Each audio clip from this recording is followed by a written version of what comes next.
పరిశుద్ధ నామానికి మహిమ కలుగునుగాక. ప్రభునందు మిక్కిలి ప్రియులారా, ఇక్కడ కూడి ఉన్న దేవుని బిడ్డలైన మీకు అందరికీ హృదయపూర్వకమైన ప్రేమ వందనాలు. అలాగే విశ్వాసవాకు అనే ఆధ్యాత్మిక కార్యక్రమాన్ని వీక్షించుచున్నటువంటి ప్రియులైన మీకు అందరికీ కూడా ప్రేమపూర్వకమైన వందనాలు. ఎలా ఉన్నారు? బాగున్నారా? ఎండలు విపరీతంగా కాస్తున్నాయి, వడగాలుపులు ఒక పక్కన, వాతావరణంలో మార్పులు కూడా ఒక పక్కన ఉంటూ ఉంది. సో ఏదైనా దేవుడు పగల ఎండ దెబ్బనైనను రాత్రి వెన్నెల దెబ్బనైనను తగలకుండా దేవుడే మనలో కాపాడునుగాక. ఆమేన్. దయచేసి ఇంకా ఆలస్యం చేయకుండా దేవుని వాక్యంలోనికి వెళదాం. పరిశుద్ధాత్ముడు ఈ సమయంలో మనల్ని దర్శించి ప్రభులు వారు మనతో మాట్లాడబోతూ ఉన్నారు.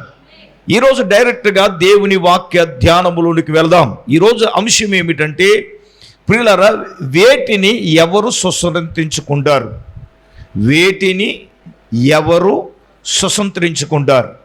మూలవాక్యంగా ప్రకటన గ్రంథం 21వ అధ్యాయం, దయచేసి 7వ వాక్యాన్ని చదువుకుందాం.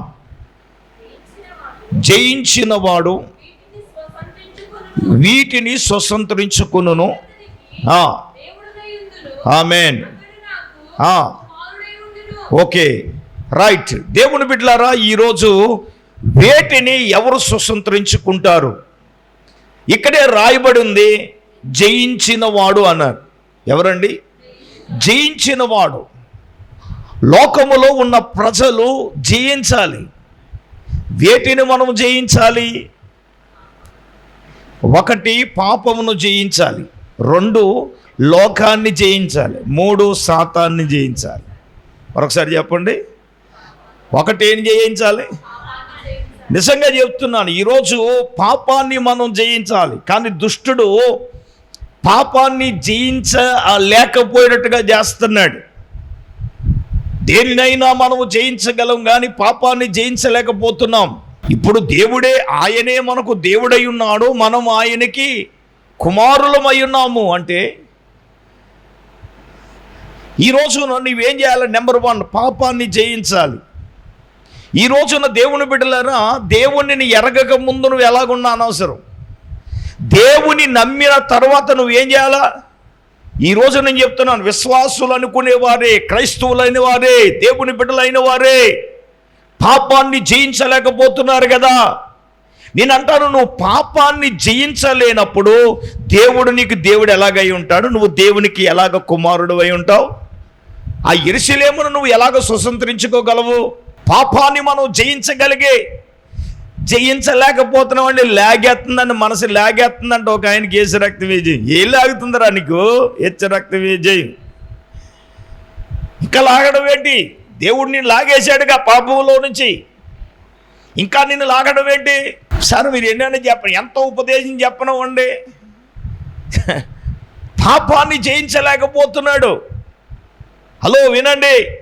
అందుకే నేను అన్నాను, వేటిని ఎవరు స్వతంత్రించుకుంటారని పెట్టింది ఏంటంటే, మనము అంశ ప్రకారంగా మనము ధ్యానం చేద్దాం. మొట్టమొదటిగా దేవుని బిడ్డలారా, కీర్తనల గ్రంథం దయచేసి 37వ సంకీర్తన మొట్టమొదటిగా 11వ వాక్యాన్ని మనము చదువుకుందాం. చూడండి, దీనుడట భూమిని స్వతంత్రించుకుందురు. అమ్మ వినండి, భూమిని స్వతంత్రించుకుంటారు అన్నారు. ఎవరట? దీనులు. అందరూ చెప్పండి, ఎవరు? నేను అంటాను, ఎవడు దీనుడు అంటే, పాపాన్ని జయించిన వాడే దీనుడు, లోకాన్ని జయించిన వాడే దీనుడు, అపవాదిని అనగా సాతానును జయించిన వాడినే దీనుడు. దీనికి ముందు నుంచి 1 నువ్వు పాపాన్ని జయించాలి, 2వదిగా దేనిని జయించాలంటే లోకాన్ని జయించాలి. లోకాన్ని జయించడం ఏమిటి సార్? లోకములో ఉన్నదంతా 3 ఉన్నాయి. ఏంటవి? శరీరాశ, నేత్రాశ, జీవపడమ్మం. లోకాన్ని జయించడం అంటే ఏమిటి? లోకాశను జయించాలిగా. నేత్రాశ, నేత్రం అంటే తెలుసు కదా, దీనికన్నా ఆశలు మామూలుగా ఉండవు. హెచ్చ రక్తం విజయ్. ఇంట్లో ఈగల మోత ఉన్నా కానీ కళ్ళుకున్న ఆశలు మాత్రం ఏంటి? ప్రపంచాన్ని చుట్టుముట్టేయాలనేది ఏసురక్తమే. ఈ పగటకళ్ళన్నీ మంచం మీద పడుకునే కళ్ళే కదా ఏసురక్తమే. సడన్గా డూప్లెక్స్ హౌస్ వేసినప్పుడు, సడన్గా నడువుకు వడ్లాను వచ్చినట్లు,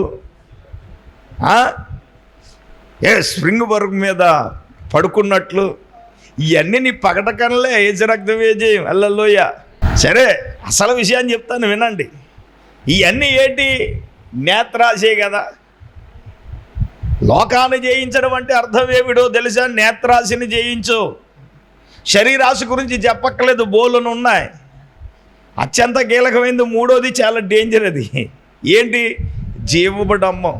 ఏమీ లేనిదే డంబంగా మాట్లాడడం. అదే అంటారు కదా, ఇంట్లో ఈగల మోత.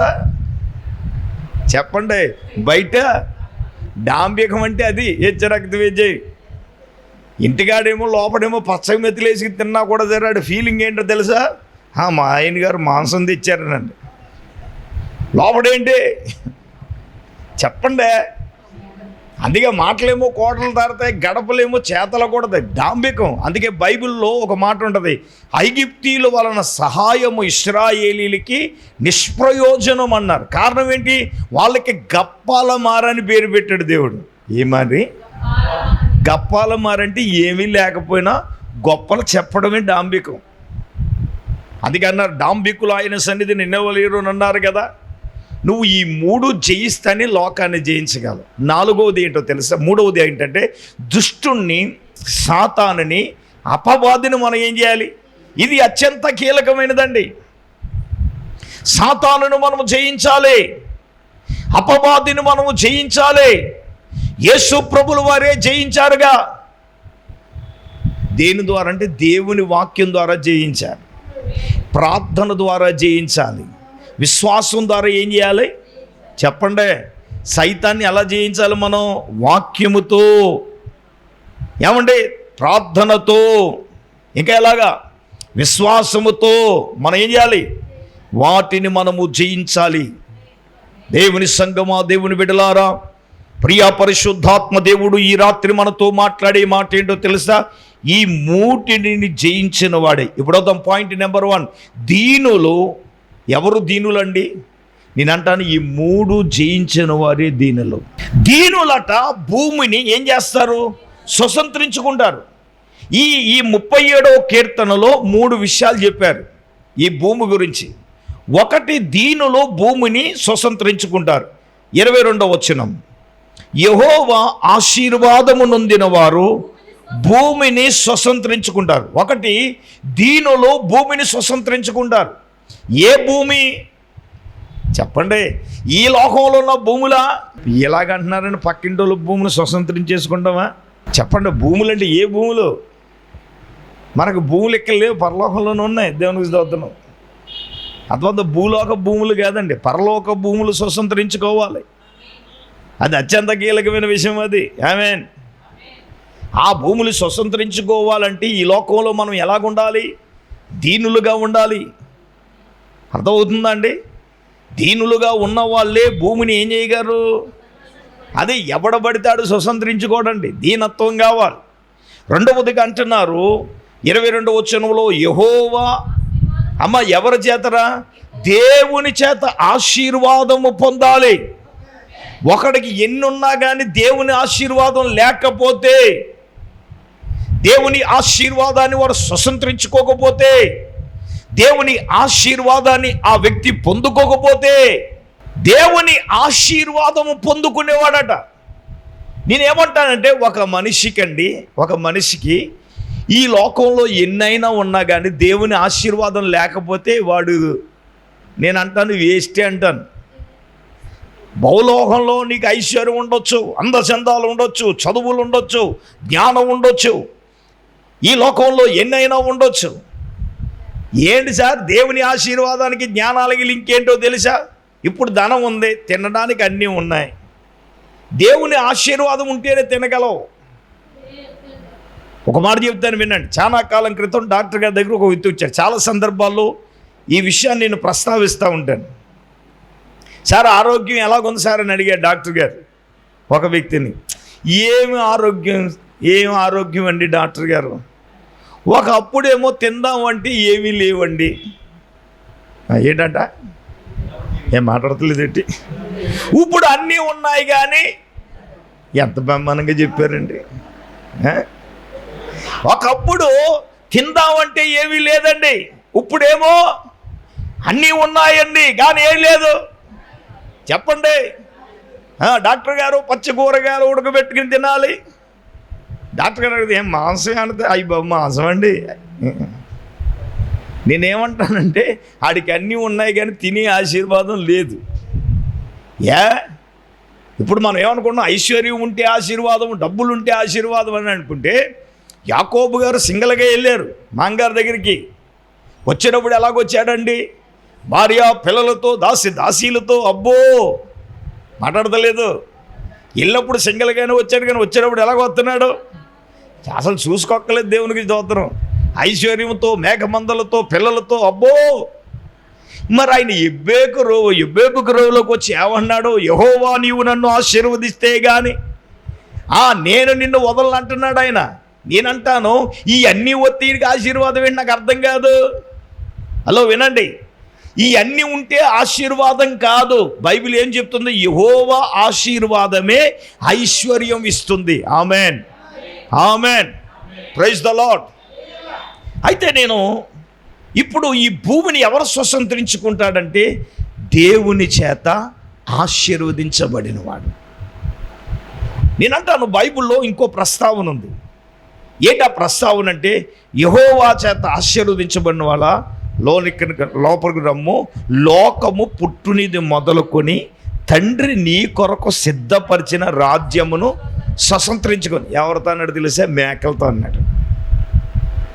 మేకలతో కాదు, గొర్రెలతో. మిమ్మల్ని టెస్ట్ చేస్తాగా అన్నాను, దేవునికి స్తోత్రం. గొర్రెలతో అన్నాడా, మేకలతో అన్నాడా?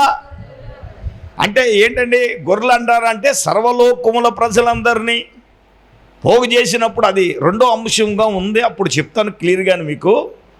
ఇప్పుడు ఏమన్నాడు? దేవుని చేత ఆశీర్వదించబడిన వాళ్ళ లోనికి రండి అంటే, ఈ భూమిని స్వతంత్రించుకునేవాడు ఎవరంటే దేవుని చేత ఆశీర్వదించబడిన వాడు. ఈ మొదటి అంశములోనే ఇంకొక మూడో పాయింట్ ఉంది ఇక్కడ. మూడో విషయం ఏంటంటే, ఈ 37వ కీర్తన దేవుని బిడ్డలారా 29వ వచనాన్ని చదవండి. నీతిమంతులు ఓకే. ఇప్పుడు ఇంకా ఏమంటున్నారు ఇక్కడ చెప్పండి? ఎవరండి?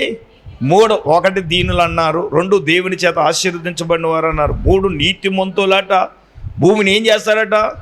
స్వతంత్రించుకుంటారట. ఎవరండి నీతిమంతులు? నీతిగా బ్రతికిన వారు, నీతిగా జీవించిన వారు. ఏమండి? నీతిమత్వాన్ని కలిగిన వారు ఎవరండి? దేవుని సంగమా, దేవుని బిడ్డలారా, ప్రియా పరిశుద్ధాత్మ దేవుడు ఈ రాత్రికాల సమయంలో నీతో, నాతో, మనందరితో కూడా ప్రియా పరిశుద్ధాత్మ దేవుడు మాట్లాడే విషయం ఏమిటో తెలుసా? నీతిమంతులుగా ఉన్నవారట భూమిని స్వతంత్రించుకుంటారట. ఈ 1వ పాయింట్లో ఇంకో 4వ విషయం కూడా ఉంది ఇక్కడ. 37వ కీర్తన 34వ వచనం చదవండి. ఓకే. ఆయన మార్గమును అనుసరించుము, భూమిని స్వతంత్రించుకున్నట్లు ఆయన నిన్ను హెచ్చించును. దేవునికి స్తోత్రం కలుగునుగా. 4వదిగా ఆయన కొరకు కనిపెట్టి ఆయన మార్గములో అనుసరించేవారు భూమిని స్వతంత్రించుకుంటారు. 1వ పాయింట్లోనే 4 పాయింట్లు చెప్పేశాను. అదవుతుందా? ఇప్పుడు అయ్యా మనకు కావాలి అంటే నేనంటాను, నువ్వు దీనులుగా ఉండాలి, నీవు దేవుని చేత ఆశీర్వాదం పొందుకోవాలి, నీతిమంతులుగా నీవు ఉండాలి. దేవుని కొరకు నువ్వు కనిపెట్టి ఆయన మార్గములో నువ్వేం చేయాలి? అనుసరించి నడిచినప్పుడే నువ్వు ఆ భూమిని ఏం చేయగలవు? స్వతంత్రించుకోగలవు. ఎలా పడితే అలాగుంటే, నువ్వు ఎలా పడితే అలా చేస్తే, ఎలా పడితే అలా జీవితే రాదుగా. నీతి ఉండాలిగా. దేవుని మార్గములో, ఆయన ఆజ్ఞలలో అనుసరించి నడిచే వారంగా మనం ఉండాలి కదా. ఇది మొట్టమొదటి విషయం. రెండవదిగా మనం చూస్తే దేవుని బిడ్డలారా, సామెతల గ్రంథం 3వ అధ్యాయం 35వ వచనం చదువుదాం. రెండవ పాయింట్ ఏమిటంటే, ఇందాక ఫస్ట్ పాయింట్లో 4 విషయాలు చెప్పాను. రెండవ పాయింట్లో జ్ఞానులట దేన్ని స్వతంత్రించుకుంటారు? ఘనతను స్వతంత్రించుకుంటారు. ఒకటి భూమిని స్వతంత్రించుకుంటారు, రెండవదిగా ఘనత. ఎవరికండి? జ్ఞానులు. జ్ఞానులు అని చెప్పుకుని అజ్ఞానంగా బ్రతుకుతున్నారు చాలామంది. క్రైస్తవుడు అనేవాడు జ్ఞానిగా బ్రతకాలా, అజ్ఞానిగా బ్రతకాలా? చెప్పండి. జ్ఞానులు అని చెప్పుకుని అజ్ఞానంగా బ్రతికే వాళ్ళు చాలామంది ఉన్నారు. జీవితాన్ని మార్చుకోకుండా, అలవాట్లు విడిచిపెట్టకుండా, పాపాన్ని విడిచిపెట్టకుండా, అలవాట్లు విడిచిపెట్టకుండా, మేము పరిశుద్ధులము జ్ఞానులము అనే ముసుగులో, హలో వినండి, దినములు చెడ్డవి గనక సమయాన్ని పోనీయక అజ్ఞానుల వలే కాక, నువ్వు అజ్ఞానవా విజ్ఞానవా? నువ్వు చేసేది తప్పని నువ్వు తెలిసినా దాన్ని చేస్తున్నావు అంటే నువ్వు జ్ఞానివా అజ్ఞానవా? ఇది నువ్వు చెయ్యకూడదని నువ్వు తెలిసినా, తాగకూడదని తెలిసినా, తినకూడదని తెలిసినా, వెళ్ళకూడదని తెలిసినా, ఏమంటే నువ్వు వెళుతున్నావు అంటే, త్రాగుతున్నావు అంటే, చేస్తున్నావు అంటే ఏమనుకోవాలి? నువ్వు జ్ఞానివా అజ్ఞానివా? జ్ఞానుల వలే కాక జ్ఞానుల వలే నడుచుకోండి. జ్ఞానులట దేనిని ఘనత ఇస్తావు. రే నాన్న, నువ్వు జ్ఞానంగా బతికే ఘనతను స్వతంత్రించుకుంటావు. జ్ఞానమే నీకేమిస్తుంది? మాట్లాడతలేదు ఏంటండి? ఘనతనిస్తుంది కదా. ఇప్పుడు రాజ్యంలో జ్ఞానులందరినీ చంపేస్తానని చెప్పాడు. ఎవరు? రాజైన నెబుకద్నెజరు గారు. అక్కడ ఎంతమంది ఉన్నారు? 4 ఉన్నారు. ఎవరో 4? దానియేలు, షడ్రకు, మేషకు, అబేద్నెగో ఉన్నారుగా. ఇప్పుడు ఏం చేశాడు? వెళ్ళి దానియేలు గారు వెళ్ళి ఆ నపుంసకుల అధిపతిని అడిగి, అయ్యా మాకు కొద్ది సమయం ఇవ్వాలి. అది విచిత్రం ఏంటంటే, కళ వచ్చిందంటే రాజుగారు కళ మర్చిపోయారంట. వీళ్ళందరూ ఏమన్నారు? అయ్యా రాజుగారు కళ చెప్తే కళ బాబు, రే కళ మర్చిపోయినట్టు కళ చెప్పమంటా వెంటనే జరక్తవేజే. అంతే కదా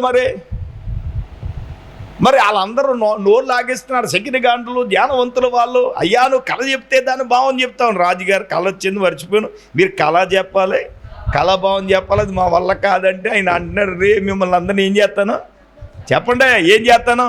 చంపేస్తానంటే ఈ 4 దానియేలు వెళ్ళి బతిమాలేసి, అయ్యా మీరు మాకేమి ఇవ్వాలి? కొద్ది సమయం ఇవ్వాలి. ఏమివ్వాలా? కొద్ది సమయం ఇవ్వాలి అని చెప్పి, అంతే వాళ్ళ దగ్గర సమయం తీసుకుని వచ్చి వీళ్ళు 4 ఏం చేస్తారండి? ఆ రాత్రి అంతా ఏం చేస్తారండి? శుభ్రంగా పలావులు తెచ్చుకుని విందు చేసుకుని పడుకున్నారు కదా. మరి మాట్లాడినమ్మా ఏం చేస్తున్నారు? అదే హెచ్చరక్తవేజ ఏం చేశారు? పరలోక మర్మములు బయలుపరచగలిగే, ఏమండి ఆ దేవునికి ఏం చేశారు? ఆ రాత్రంతా ప్రార్థన చేశారు కదా, ఆ రాత్రంతా మొరపెట్టారు కదా, ఆ రాత్రంతా అంగలార్చారు కదా. అప్పుడు పరలోకముందున్న దేవుడే దానియేలుకు రాజు కన్న కళ యొక్క ఆ దర్శనాన్ని చూపించాడు దేవుడు. ఆ దర్శన యొక్క భావాన్ని కూడా దేవుడు పరలోకముందున్న దేవుడే బయలుపరిచాడు. ఇప్పుడు నేను చెప్పిన తేలిన పదార్థం ఏమిటంటే, దానియేలు రాజుగారి దగ్గరికి వెళ్ళారు. అయ్యా ఈ దర్శనం భావం ఇదయ్యా, దాని యొక్క దాని ముందు దర్శనాన్ని చెప్పారు, తర్వాత దర్శనం యొక్క భావాన్ని కూడా ఏమండి వివరంగా దానియేలు చెప్పండి ఎవరికి చెప్పారు? దానియేలు గారు రాజైన నెబుకద్నెజరుకు చెప్పగా, ఇప్పుడు రాజుగారు ఇచ్చిన స్టేట్మెంట్ ఏంటో తెలుసా? రాజుగారు ఇచ్చిన స్టేట్మెంట్ ఏంటంటే, ఇప్పుడు ఈ విషయాన్ని పరలోకమందున్న దేవుడే దీన్ని ఏం చేశాడో బయలుపరిచాడు. ఇంతకీ నేను చెప్పొచ్చే విషయం ఏమిటంటే, చివరికి పిల్లరా, ఇప్పుడు కళ భావం ఎప్పుడైతే దానియేలు చెప్పాడో, దానియేలు గారికి దేవుడు రాజ్యంలో ఘనత ఇచ్చేశాడు. చప్పట్లు కొట్టండి గట్టిగా. హల్లెలూయా. ఏమిచ్చేశాడండి చెప్పండి? ఏమిచ్చాడు? ఘనత ఇచ్చేయడం కదా. అప్పటి నుంచి వేడి పెరిగిపోయింది ఎవరికి? దానియేలు గారికి. అందుకే నెబుకద్నెజరు, దర్యావేసు, బెల్షస్సరు ఒకరి తర్వాత ఒకరు దానియేలు దానియేలు దానియేలు దానియేలు నేనేమంటాను తెలుసా? ఆత్మ సంబంధమైన దైవికమైన సంబంధమైన జ్ఞానాన్ని మన జీవితంలో మనం కలిగి ఉంటే ఆ ఘనతను దేవుడు ఇస్తాడు. నిజం చెప్తాను, మీ ముందు నిలబడిన నేను అన్ఎడ్యుకేటెడ్, పెద్ద ఎడ్యుకేషన్ లేదు. ఎందుకంటే 17 సంవత్సరాల వయసులోనే దేవుని సేవకు వచ్చేసాను నేను. మీసాలు కూడా రాలేదు. ఇంకెక్కడ చదువుకుంటాం? ఏజ్ రక్తవేజ్ ఇప్పుడు చదువుకుంటున్నాం. మరి ఏదో పెద్ద చదవని అనుకుంటారు, స్కాలర్లు అనుకుంటారు. మనం మాట్లాడే విధానం, మన తెలుగు మాట్లాడే ప్రొనౌన్సియేషన్ బట్టి ఏమనుకుంటారు? వీడి చదువు రానివాడు అనుకోడు. ఏదో పిహెచ్డీ ఏదో చేసిన, మాకు ఏ హెచ్డీ లేదు, ఏజ్ రక్తవేజ్. నేనేమంటానంటే ఆ ఘనత దేవుడు అసాధారణమైన వ్యక్తికి నాకు దేవుడు ఇవ్వటం కలగంటే ఆ దైవిక సంబంధమైన జ్ఞానమే ఒక వ్యక్తికి ఏమిస్తుంది? నీ చదువు ఇవ్వదో, అర్థమవుతుందా? లోక సంబంధమైన జ్ఞానం ఇవ్వదో, దైవిక సంబంధమైన జ్ఞానమే నీకేమిస్తుంది? ఆ ఘనతనిస్తుంది. అర్థమవుతుందండి? ఆ ఘనతని ఇచ్చేది అదే. మనం అసాధారణమైన వ్యక్తులుగా ఉంటాము. నా పేరేను కానీ మీ పేరేనానండి అంటాడు ప్రతి ఒక్కడు. దేవుని స్తోత్రం. అంటే ఘనత ఎవరికి ఇచ్చాడు? నేను అంటే సామాన్యమైన వ్యక్తినే నేను. ఆ ఘనతను దేవుడు ఎవరిచ్చారు అంటే దేవుడే ఇస్తాడు సార్. ఇప్పుడు దానియేలు గారికి ఘనత ఎవరిచ్చాడు? దేవుడే కదా. షడ్రకు, మేషకు, అబేద్నెగో గారికి ఘనత ఎవరిచ్చాడు? దేవుడే కదా. ఇప్పుడు యోసేపు కూడా దర్శనం భావం చెప్పిన తర్వాత ఏమండి ఆ జ్ఞానమును బట్టే కదా, జ్ఞానం కలిగిన వ్యక్తిని బట్టే కదా ఆ ఘనత దేవుడిచ్చాడు యోసేపుకి. రాజు తర్వాత రాజు స్థానం ఇచ్చాడు కదండి. హలో, మాట్లాడండి. చూడండి, ఆ మాట స్టెఫెను గారు చెప్తూ యోసేపుని గురించి ఒక మాట చెప్తాడు. అపోస్తలుల కార్యగ్రంథం చూడండి, 7వ అధ్యాయం. అపోస్తలుల కార్యగ్రంథం 7వ అధ్యాయం. ఒకసారి మనం 9వ వచనం 10వ వచనం చదివినట్లయితే, కానీ దేవుడు అతనికి తోడైండి, అతని శ్రమలో ఉన్నటువంటి విడిపించెను.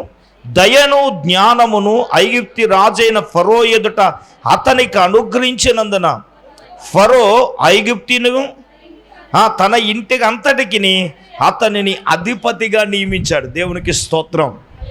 ఇప్పుడు దయను జ్ఞానమును ఫరో ఎదుట యోసేపు గారు కనపరిచారు కాబట్టి ఏం చేశాడు? ఘనత ఐగుప్తులో ఇంటి అంతటి మీదకి అధిపతిగా నియమించేశాడు యోసేపు గారికి. ఒక మాట చెప్తానేనండి, వస్త్రాల లేనివాడుగా ఐగుప్తు దేశానికి అమ్మబడ్డాడండి. చెప్పండి, ఏమి లేకుండా. అవును, మరి ఆ అంగీని తీసుకెళ్ళయ్యా, నువ్వు ప్రేమించే నీ కొడుకు నడుగురు మొగాలు చేంజ్ చేసి చంపేసిని అని అన్నగారులు అందరూ చెప్పి తన తండ్రికి సీన్ క్రియేట్ చేశారుగా. అంటే మరి అంగీ తీసేస్తే ఇప్పుడు వస్త్రాలు లేనివాడిగా అమ్మబడిన యోసేపు గారే ఐగుప్తు దేశానికి అధిపతి అయ్యాడంటే ఫరో ఎదుట, రాజు ఎదుట అతను కనపరిచిన దయ, జ్ఞానం. ఏంటి ఆ జ్ఞానం అంటే?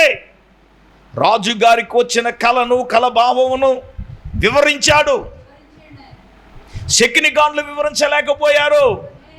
ఐగుప్తులో ఉన్నటువంటి మంత్రజ్ఞులు వాటిని చేయలేకపోయారు. జ్యోతిష్కులు చేయలేకపోయారు. రాజు కలత చెందినప్పుడు యోసేపు యొక్క దర్శనాన్ని విన్న అతను ఉద్యోగి ఒకడు. ఎవరతడు? పాలదాయకుడు, భక్షగారకుడికి చెప్పినట్లుగా జరిగింది. పాలదాయకుడు మాత్రం రాజుగారి దగ్గరికి వెళ్ళాడు. బయటికి వెళ్ళిన తర్వాత 2 సంవత్సరాల తర్వాత కానీ యోసేపు గారు గుర్తు రాలేదు ఈయనకి. కారణం ఏమిటంటే, ఏమండి రాజుగారు విచారమొక వేసుకుని, అయ్యా రాజా ఏమైందనంటే, ఒరే నాకు ఒక దర్శనం వచ్చిందిరా, ఆ దర్శన భావాన్ని చెప్పమంటే వీళ్ళెవరో చెప్పట్లేదని అంటే, అప్పుడు యోసేపు గారు గుర్తుకొచ్చాడు. ఎవరికి? ఈ పాలదాయకుడికి. అయ్యా రాజుగారు, యోసేపు అని వాడు ఒకడు ఉన్నాడయ్యా సెరసాల్లోని, మాకు దర్శనం వచ్చినప్పుడు ఆడు ఎలా చెప్పాడో అలాగే. ఒరే ఇప్పుడు ఆడు ఎక్కడున్నాడు అంటే, జైల్లో ఉన్నాడయ్యా, తీసుకురండి అన్నాడు. అంతే. దేవునికి స్తోత్రం. ఎవరినే? యోసేపుని. అదవుతుందండి. ఇప్పుడు యోసేపుకి ఘనత ఇచ్చినాడు ఎవడో? దేవుడే కదా. నేను అంటాను, యోసేపుకి ఘనత ఇచ్చింది జ్ఞానం బట్టే కదా. ఇప్పుడు చెప్పండి, జ్ఞానులు ఘనతని ఏం చేస్తారు? ఊరు నాన్న, నువ్వు అజ్ఞానంగా బ్రతికితే నీకు ఘనత ఎవడిస్తాడు? చెప్పండి. చాలామంది ఘనతలు కోరుకుంటున్నారు. ఏజ్ రక్తవేజ్. ఏం కావాలండి? చెప్పండి, ఏం కావాలి? ఒరే నాన్న, నీకు ఘనత కావాలని నువ్వు జ్ఞానిగా బ్రతుకు, అజ్ఞానిగా బ్రతిక ఘనత ఇవ్వడం. నువ్వు జ్ఞానిగా మారిపోతే ఆటోమేటిక్గా ఘనతను దేవుడే నీకు ఇచ్చేస్తాడు. దేవునికి దోతరం అదే, ఎవరు పక్కర్లేదు. అజ్ఞానిగా ఉండి ఘనత కావాలని నీకు ఎవడెత్తాడు? హల్లెలూయా. నేనంటాను, నువ్వు జ్ఞానిగా బతికితే మూలంలో నిన్ను లాక్కుపోతారు, ఏజ్ రక్తం ఏజీ. అది మరి పాయింట్. రెండో పాయింట్ కదా. మూడో పాయింట్గా మనం చూద్దాం, త్వరగా వెళ్దాం. సామెతల గ్రంథం 28వ అధ్యాయం 10వ వాక్యాన్ని చదువుదాం. మూడవదిగా, యథార్థవంతులు దుర్మార్గమునందు నొప్పించువారు తాను తవ్విన గోతులో తానే పడతాడు. సెకండ్ లైన్, యథార్థవంతులు మేలైన దానిని, వినండి, యథార్థవంతులు. మూడవదిగా, యథార్థవంతులు దేనిని స్వతంత్రించుకుంటారు? ఒరే నాన్న, నువ్వు యథార్థంగా ఉంటే మేలైన దానినే నువ్వు స్వతంత్రించుకుంటావు కదా.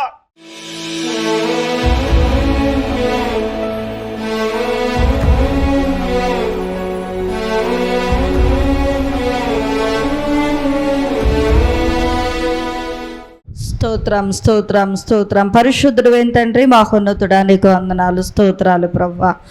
నాయనా, ఈ రాత్రికాల సమయంలో ప్రభా నీ దాసులను అభిషేకించి నీ వాక్యము ద్వారా నాయనా వేటిని స్వతంత్రించుకుంటామో ప్రభా, ఎవరు నైనా నా తండ్రి వేటిని స్వతంత్రించుకుంటారో నైనా 6 విషయాలు మీరు మాతో మాట్లాడారు ప్రభా.